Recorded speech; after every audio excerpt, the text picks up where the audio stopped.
Dalam beberapa pekan ini viral di sosial media video yang memperlihatkan anggota TNI menganiaya warga Papua diduga berasal dari kelompok kriminal bersenjata atau KKB.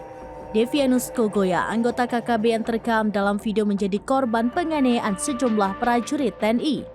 Diketahui Devianus sebelumnya berencana membakar puskesmas di Puncak, Papua Tengah dan menembaki aparat TNI Polri.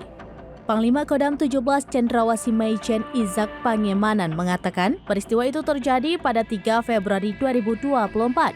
Selain Devianus, 2 anggota KKB lainnya juga terlibat pembakaran puskesmas, yakni Warinus Kogoya dan Alianus Murib. Ketiganya berhasil ditangkap oleh aparat TNI Polri setelah terjadi kontak tembak. Dikutip dari Kompas.com via Tribunnews, pada Selasa 26 Maret 2024, Maijen Izak mengatakan ketika pihaknya mengamankan puskesmas, KKB tiba-tiba menembak prajurit. Sontak terjadilah kontak tembak antara petugas dan kelompok separatis tersebut.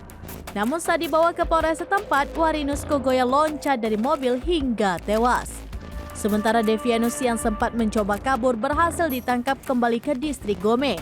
Maijen Iza melanjutkan, di sanalah sejumlah prajurit TNI melakukan penganiayaan terhadap korban. Dari video yang beredar, Devianus tampak dimasukkan ke dalam drum air. Kemudian tubuhnya dipukuli dan disayat menggunakan senjata tajam. Setelah itu, Devianus dibawa ke puskesmas untuk menjalani pengobatan dan kini sudah membaik. Sementara 13 prajurit TNI yang terlibat penganiayaan kini ditetapkan sebagai tersangka. Download Tribun X sekarang, menghadirkan lokal menjadi Indonesia.